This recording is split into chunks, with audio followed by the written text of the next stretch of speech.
제일 먼저 이게 지금 북한 핵 위협, 북한의 미사일 공격 위협으로부터 우리 한반도를 지키기 위해서 사드가 필요하다. 네네. 이것이 미국과 우리 정부의 입장이잖아요. 네, 공식적인 입장이죠. 여기 지금 챕터 중에 사드로 북핵을 막을 수 있나라는 질문이 있습니다. 네. 막을 수 있습니까?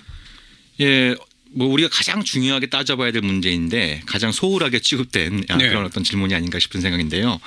그러니까 이제 국방부의 그 설명은 이제 성주에 사드를 배치하면 사드 요격 미사일의 최대 사거리가 200km니까 그 성주 사드 기지를 중심으로 해서 200km의 반경을 그리면은 수도권과 강원도 일부 또 이제 전라남도 일부를 제외하고는 대한민국 3분의 2가량이 방어가 가능하다라고 이렇게 주장을 하고 있는데요. 그렇죠. 그래서 이제 그 그림이 이제 예전에 그 박근혜 대통령도 국가안전보장회의에서 그 그림을 놓고 이제 설명하지 않았습니까?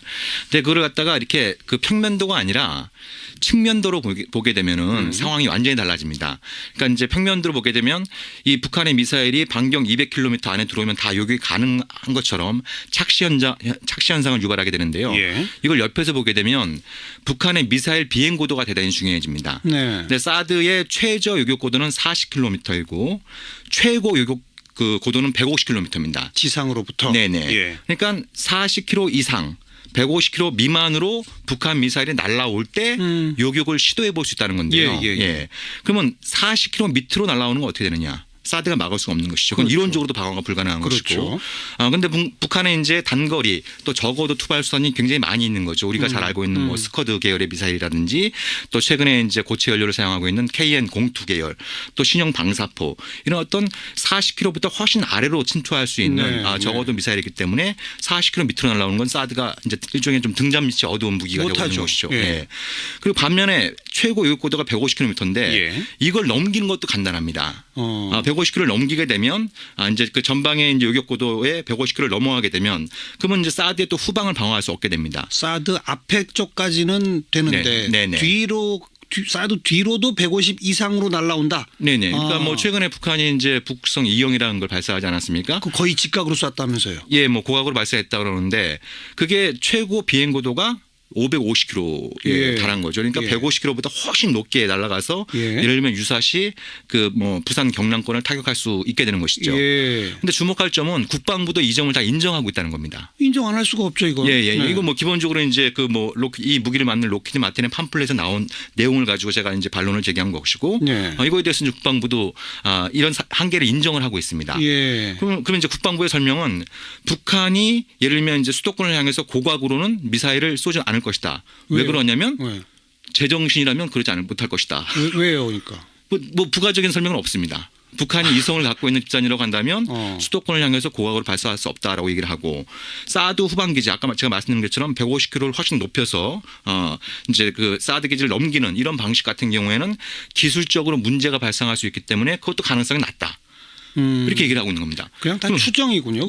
그럼 국방부의 설명은 유사시에 북한이 오로지 40에서 150km 사이로만 미사일을 쏠 거라고 가정을 하는데 북한이 뭐 자기들이 뭐 일부러 이걸 한번 맞춰보라고 한번 뭐 그런 요격 기회를 줄 리가 만무하는 것이고 얼마든지 적어도 정반대죠. 이게 록히드 마틴에서 다 이미 공개된 자료니까 북한은 요 40에서 150을 제외한 곳으로 쏘는 연습을 자꾸 하겠죠.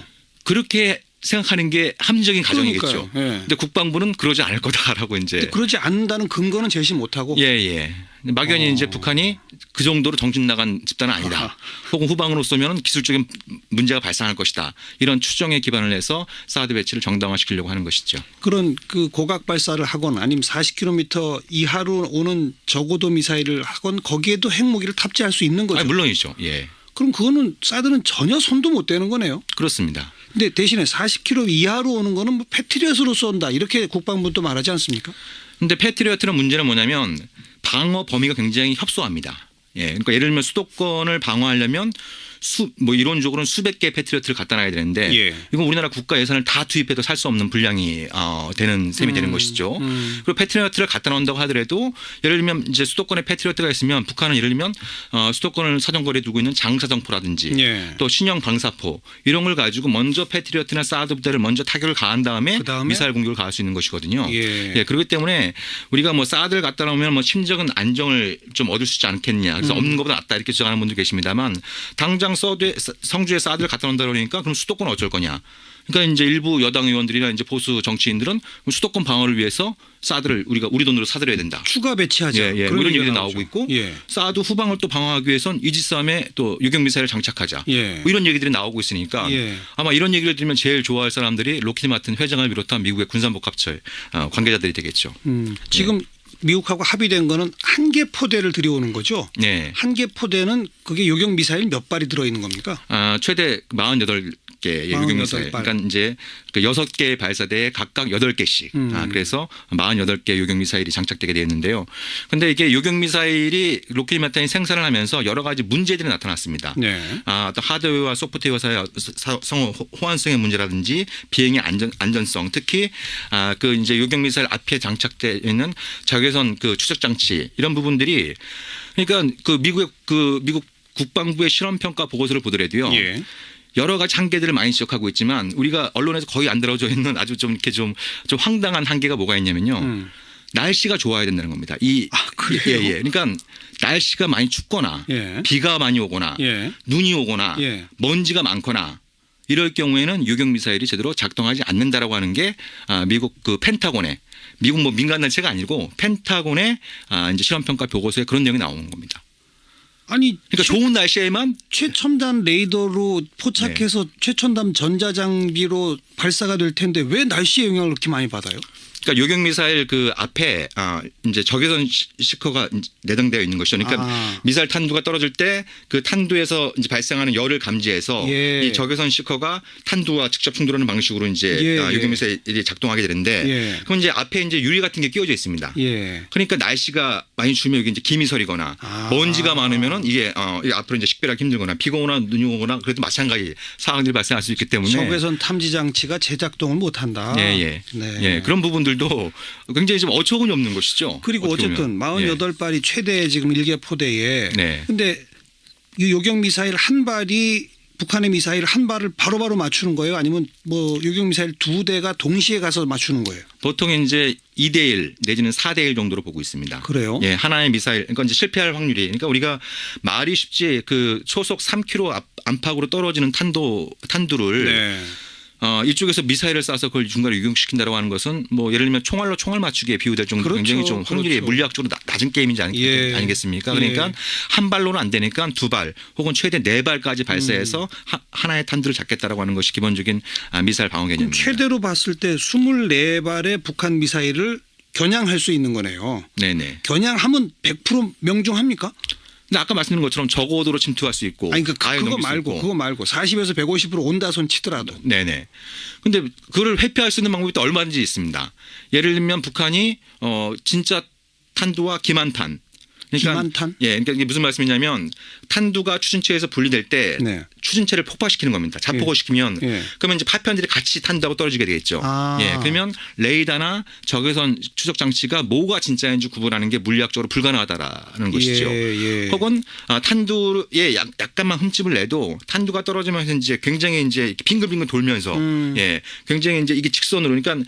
그 미사일 요격 원리는 이 탄두가 이렇게 비행할 거다라고 하는 걸 가정을 해서 이제 그 궤도에 맞게 경로에 맞게 발사가 되는데 이게 심하게 막 돌면서 이렇게 타원형을 그리면서 떨어지게 되면 아무래도 이제 더 맞추기 어렵게 되는 이런 어떤 부분들이 이제 발생하게 되는 것이죠. 네. 그래서 그런 부분들은 기술적으로 간단하다는 것입니다. 그걸 회피할 수 있는 방법은. 혹시라도 그래서 정확히 그 탄두를 맞췄어요. 네. 그러면 괜찮은 거예요? 그 탄두는 그 공중에서 폭발해 버립니까? 그게 이제 기본적으로 이제 요격이 담고 있는 어떤 한계일 수 있는 건데요. 또 우리가 따져봐야 될 문제가 탄두가 굉장히 그 두껍지 않습니까? 탄피해 자체가 굉장히 두껍고 앞이 좀 둥근 모양이고 고속으로 떨어지기 때문에 이거를 설사 맞춘다고 하더라도 맞추는 것과 탄두를 파괴하는 건 또 별개의 문제일 수 있다는 겁니다. 예, 그러니까 예를 들면 비유를 하자면 축구 경기를 볼 때 이제 이 공격수가 강수를 날리면 골키퍼의 손을 맞고도 이제 골망을 흔드는 걸 우리가 종종 볼 수 있지 않습니까? 그 마찬가지 현상이 발생할 수 있다는 거 하는 것이죠. 예, 그렇기 때문에 약간 궤도가 그렇죠. 옆으로 틀어질 수는 있지만 그렇습니다. 어쨌든 우리 땅에 떨어지네요. 근데 남북한 사이에는 뭐 중간에 사막이 있거나 바다가 있거나 그런 게 아니죠. 예, 약간의 각도가 바뀐 채 떨어질 가능성도 이제 물리학적으로 배제할 수 없는 것이죠. 그리고 북한이 지금 미사일 몇 개나 갖고 있어요? 뭐 정확한 거는 뭐 이제 북한이 이제 그런 내용들을 공개를 안 하고 있기 때문에 상당 부분 추정치에 의존을 하게 되는데 뭐 한미 그 이제 군 당국에 따르면 최대한 1,000개 정도를 보유하고 있다라고 이제 얘기를 하고 있는 거죠. 동시에 발사할 수 있는 미사일은 몇 개나 됩니까? 북한이 이제 뭐 고정식도 있고 최근에 이제 이동식 미사일 발사들을 많이 이제 미사일까지 잠수함까지 있고요. 네네. 뭐 동시에 할 수 있는 거는 뭐 최대 뭐 한 100개까지 예상할 100개. 수 있지 않을까 싶습니다. 예. 그럼 지금 이렇게 정말 이론적으로만 따지면 네. 사드 한 개 포대 갖고서는 네. 뭐 혹시 운이 좋아서 몇 개를 맞춘다 하더라도 네네. 전국에 사드가 한 100개 포대는 있어야 되는 겁니까? 어떻게 되는 겁니까? 그러니까 이제 뭐 이제 일부 언론에서는 그래서 사드가 한 개로는 안 되니까 동서남북 4개 사드를 네. 갖춰야 된다. 뭐 이렇게 주장하는 분들도 계십니다만. 4개 갖고도 턱도 없네요, 뭐. 그럼요. 예. 그걸 이제 그걸 또 갖다 놓는다고 하더라도 아까 말씀드린 것처럼 그러니까 남북한은 붙어 있지 않습니까? 또 종심이 굉장히 짧기 때문에 북한이 이걸 회피할 수 있는 방법은 얼마든지 있다는 겁니다. 이제 뭐 그걸 한 개가 되든 10개가 되든 100개가 되든 간에 그걸 회피할 수 있는 방법은 얼마든지 있다라고 하는 게 우리가 좀 잊어서는 안 되는 어떤 기본적인 지리의 법칙인 것이죠. 예. 그 다음 챕터의 제목이 그래도 없는 것보다는 낫지 않은가 하거든요. 네. 그러니까 이게 방어적 실효성이 떨어진다고 하더라도 예, 이게 뭐 혹시라도 맞출 수도 있고 그렇죠? 예. 그리고 뭐 없는 것보다 낫다. 심리적으로도 안정감을 느낄 수도 있다. 뭐 이렇게 이제 생각할 수 있겠습니다만 뭐 저는 뭐 그런 부분도 동의하기 힘듭니다만 예를 들면 이걸 갖다 놓음으로써 우리한테 불이익이 없다면 그래도 없는 것보다 낫다. 이렇게 얘기를 할 수 있는 거죠. 그런데 지금 나타나고 있는 현상이 뭐 이제 중국의 보복이 굉장히 좀 가시화되고 있고 중국이 굉장히 격앙된 반응을 보이고 있고 한미 양국의 사드 배치의 속도를 높이니까 중국이 북한에 대해서 석탄 수입을 금지하면서 중단하면서 이제 북한을 압박하는 것처럼 보였다가 바로 또 이제 북한의 외무성을 초청해 가지고 지금 고위급 회담을 또 이제 9개월 만에 다시 재개하고 이런 일이 벌어지고 있는 것이거든요. 그렇기 때문에 없는 것보다 낫다라고 할 때 이것이 우리한테 불이익이 없다라고 한다면 그런 주장이 가능하겠습니다만 이건 훨씬 더 큰 우리한테 많은 비용을 초래하고 있기 때문에 없는 게 훨씬 더 낫는 거죠. 그럼 이 사드 배치로 이득을 보는 데는 제 1번은 아까 말한 로키드 마틴일 거고 네네. 2번은 누구예요? 제가 보기엔 일본입니다. 왜요? 일단 사드 배치를 발표한 직후부터 한중 관계가 수교일에 최악의 국면으로 빠져들고 있지 않습니까? 그런데 일본 우파들의 오랜 염원은 한중 관계가 밀착되지 않고 오히려 한국을 미일 동맹에 편입시킴으로써 중국을 겨냥한 한미일 삼각동맹을 구축하자라고 하는 게 일본 우파의 오랜 염원이었는데 박근혜 정부가 이게 무슨 뭐 느닷없이 사드 배치를 딱 발표하니까 아베 신조 입장에서는 완전히 손 안 대고 코푼 셈이 되는 것이죠.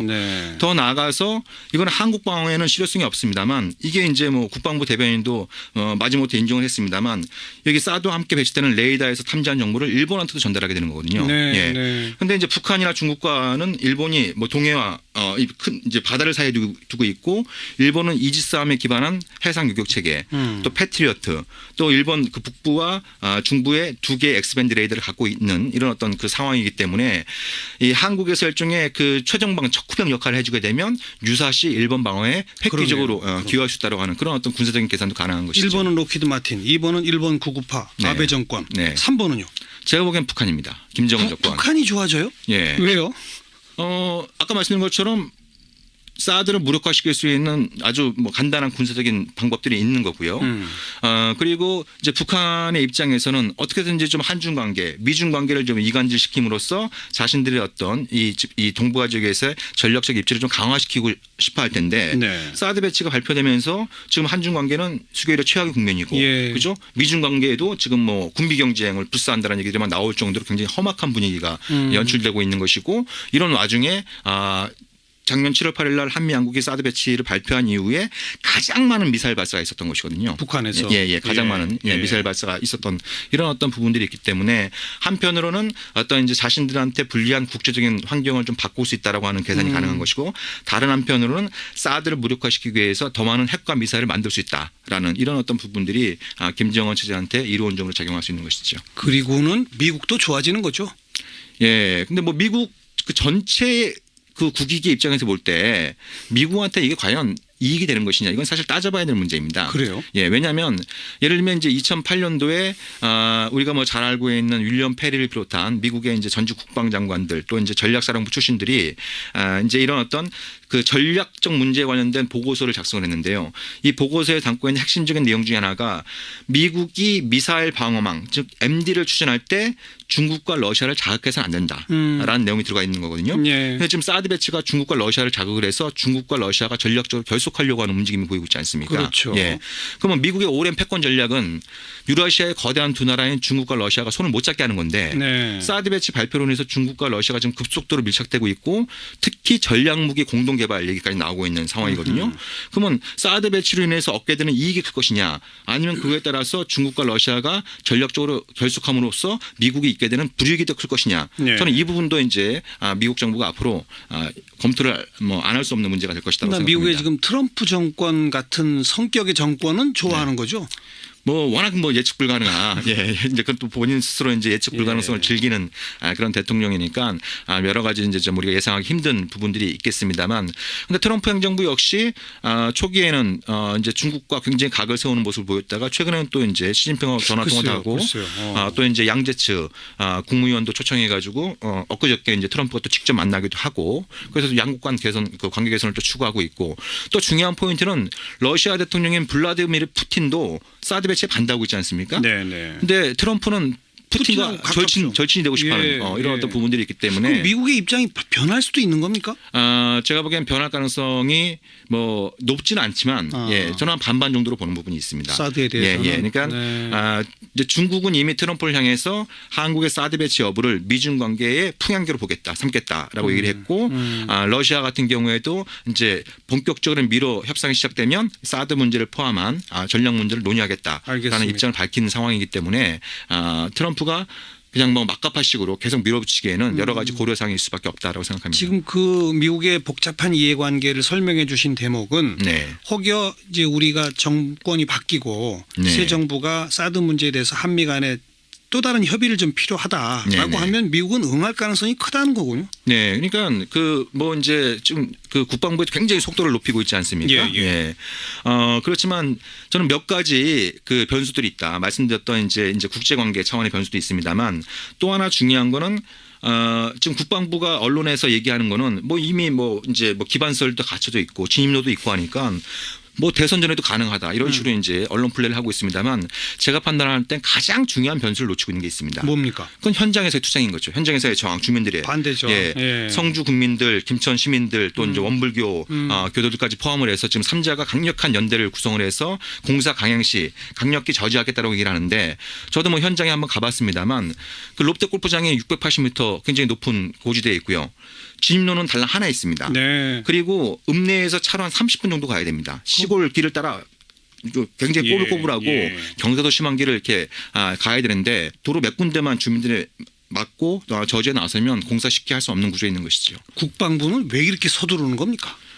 뭐 저도 제일 궁금한 부분인데요. 이게 뭐 분초를 다투는 문제가 아니지 않습니까? 시간을 가지고 우리가 검토해 봐야 되는 어떤 이런 사안인데 아무래도 이제 제가 판단하기에는 이게 뭐 단순히 국방부 차원이 아니라 박근혜 정부 때부터 이제 그 국회에서 탄핵 결정이 나오기 전부터 굉장히 속도를 높이려고 했었고 탄핵 그 결정이 난 이후에 오히려 더 속도를 높이고 이런 부분들은 일종의 이제 좀 뭐 조기 대선이 다가오면서 사드 문제를 최대한 좀 띄워서 이번 대선을 갖다 좀 이제 안보 대선, 사드 대선으로 만들려고 하는 그런 어떤 좀 정치적인 셈법이 담겨 있지 않나 하는 생각이 듭니다. 사드 찬반 여론조사하면 지금 어떻게 나옵니까? 찬성하는 여론이 뭐 40에서 한 50% 사이 정도고요. 반대하는 여론이 한 40% 안팎 정도 되고 뭐 잘 모르겠다. 뭐 기타가 이제 뭐 10% 정도 나오고. 찬성 여론이 조금 높은 상황이고. 그렇지만 이제 반대거나 차기 정부로 넘겨야 된다라는 쪽을 이렇게 합치게 되면은 50%에서 60% 정도 나오는 걸 알고 있습니다. 어쨌든 바로 그런 국민 여론 분포에 근거해서 이 대선 국면의 사드 문제를 본격적인 정치 쟁점으로 만들고자 하는 그런 의도가 있을 수 있다. 네네. 그럼 사드에 대해서 정말 우리 국민이 정확하게 알아야 되겠네요. 예, 그래서 뭐 제가 사드의 모든 것이라는 책도 좀 급하게 낸 이유도 사실 뭐 우리 국민들이 굉장히 피곤하지 않습니까? 아니 뭐 이게 참 우리 일상생활에 아무런 관계가 없는 것처럼 보였던 사드 문제까지 우리가 공부를 하고 고민을 해야 됩니다. 이게 사실 피곤한 일이겠습니다만 뭐 책에서도 잠깐 밝혔습니다만 이 사드를 이제 막가파식으로 밀어붙임으로써 굉장히 많은 사람들이 피해를 보고 있습니다. 제 주변에 있는 사람들도 그렇고 맞아요. 예, 예. 그럼 이제 피해를 보는 사람들이 계속 늘어나고 있는데 이미 중국으로부터 각종 보복이 행해지고 있으니까. 예, 그게 다 연쇄 반응을 또 일으키지 않습니까? 뭐 이런 어떤 상황이어서 이대로 가다가는 정말 우리가 뭐 헬조선이라는 표현을 쓰고 있습니다만 이 정말 헬조선이라는 표현을 실감하는 국민들이 늘어나겠구나. 그 전에 한번 좀 이 문제를 제대로 공론화해보자 이런 취지를 담고 있습니다. 그래서 오늘 모셨고 사드의 모든 것 책의 아주 핵심적인 부분들을 좀 오늘 들려드렸는데 청취자분들이 조금 더 공부를 하실 필요가 있겠어요. 지금 워낙 국방부가 잘못된 정보를 막 유포시킨 게 많으니까 정체를 알아야죠.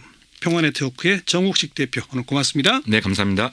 그럼 요격기를 줄리가 만무하는 것이고 얼마든지 적어도 정반대죠. 이게 록히드 마틴에서 다 이미 공개된 자료니까 북한은 요 40에서 150을 제외한 곳으로 쏘는 연습을 자꾸 하겠죠. 그렇게 생각하는 게 합리적인 가정이겠죠. 근데 국방부는 그러지 않을 거다라고 이제. 그러지 않는다는 근거는 제시 못하고. 예. 막연히 이제 북한이 그 정도로 정신 나간 집단은 아니다.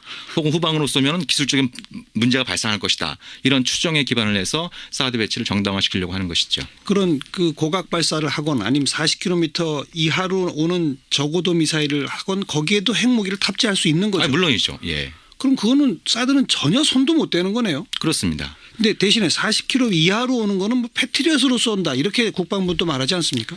근데 패트리엇의 문제는 뭐냐면 방어 범위가 굉장히 협소합니다. 적으로 이제 이 무기를 만든 록히드 마틴의 팜플렛에 나온 내용을 가지고 제가 이제 반론을 제기한 것이고 이거에 대해서 이제 국방부도 이런 한계를 인정을 하고 있습니다. 그럼 이제 국방부의 설명은 북한이 예를 들면 이제 수도권을 향해서 고각으로는 미사일을 쏘지 않을 것이다. 왜 그러냐면 제정신이라면 그러지 못할 것이다. 왜요, 그러니까? 뭐 부가적인 설명은 없습니다. 북한이 이성을 갖고 있는 집단이라고 한다면 수도권을 향해서 고각으로 발사할 수 없다라고 얘기를 하고 사드 후방 기지 아까 제가 말씀드린 것처럼 150km를 훨씬 높여서 이제 그 사드 기지를 넘기는 이런 방식 같은 경우에는 기술적으로 문제가 발생할 수 있기 때문에 그것도 가능성이 낮다. 이렇게 얘기를 하고 있는 겁니다. 그냥 다 추정이군요. 예. 그럼 국방부의 설명은 유사시에 북한이 오로지 40에서 150km 사이로만 미사일을 쏠 거라고 가정을 하는데 북한이 뭐 자기들이 뭐 일부러 이걸 한번 맞춰보라고 한번 방사포 이런 어떤 40km부터 훨씬 아래로 침투할 수 있는 적어도 미사일이기 때문에 40km 밑으로 날아오는 건 사드가 이제 일종의 좀 등잔 밑이 어두운 무기가 되고 있는 것이죠. 그리고 반면에 최고 요격고도가 150km인데 이걸 넘기는 것도 간단합니다. 150km를 넘기게 되면 이제 그 전방의 이제 요격고도에 150km를 넘어가게 되면 그러면 이제 사드의 또 후방을 방어할 수 없게 됩니다. 사드 앞에 쪽까지는 되는데 사드 뒤로도 150 이상으로 날아온다. 그러니까 뭐 최근에 북한이 이제 북성 2형이라는 걸 발사하지 않았습니까? 그 거의 직각으로 쐈다면서요? 예, 뭐 고각으로 발사했다 그러는데 그게 최고 비행 고도가 550km에 달한 거죠. 그러니까 150km보다 훨씬 높게 날아가서 예를 들면 유사시 그 뭐 부산 경남권을 타격할 수 있게 되는 것이죠. 그런데 주목할 점은 국방부도 이 점을 다 인정하고 있다는 겁니다. 인정 안 할 수가 없죠, 이거. 이거 뭐 기본 제일 먼저 이게 지금 북한 핵 위협, 북한의 미사일 공격 위협으로부터 우리 한반도를 지키기 위해서 사드가 필요하다. 이것이 미국과 우리 정부의 입장이잖아요. 공식적인 입장이죠. 여기 지금 챕터 중에 사드로 북핵을 막을 수 있나라는 질문이 있습니다. 막을 수 있습니까? 예. 뭐 우리가 가장 중요하게 따져봐야 될 문제인데 가장 소홀하게 취급된 그런 어떤 질문이 아닌가 싶은 생각인데요. 그러니까 이제 국방부의 그 설명은 이제 성주에 사드를 배치하면 사드 요격 미사일의 최대 사거리가 200km니까 그 성주 사드 기지를 중심으로 해서 200km의 반경을 그리면은 수도권과 강원도 일부 또 이제 전라남도 일부를 제외하고는 대한민국 3분의 2가량이 방어가 가능하다라고 이렇게 주장을 하고 있는데요. 그래서 이제 그 그림이 이제 예전에 그 박근혜 대통령도 국가안전보장회의에서 그 그림을 놓고 이제 설명하지 않았습니까? 근데 그걸 갖다가 이렇게 그 평면도가 아니라 측면도로 보게 되면은 상황이 완전히 달라집니다. 그러니까 이제 평면도로 보게 되면 이 북한의 미사일이 반경 200km 안에 들어오면 다 요격이 가능한 것처럼 착시 현상을 유발하게 되는데요. 이걸 옆에서 보게 되면 북한의 미사일 비행 고도가 대단히 중요해집니다. 근데 사드의 최저 요격 고도는 40km이고 최고 요격 그 고도는 150km입니다. 지상으로부터. 네네. 예. 그러니까 40km 이상 150km 미만으로 북한 미사일이 날아올 때 요격을 시도해 볼 수 있다는 건데요. 예. 그러면 40km 밑으로 날아오는 건 어떻게 되느냐? 사드가 막을 수가 없는 것이죠. 그건 그렇죠. 이론적으로도 방어가 불가능한 그렇죠. 것이고. 그런데 북한에 이제 단거리 또 적어도 투발수단이 굉장히 많이 있는 거죠. 우리가 잘 알고 있는 뭐 스커드 계열의 미사일이라든지 또 최근에 이제 고체 연료를 사용하고 있는 KN-02 계열 또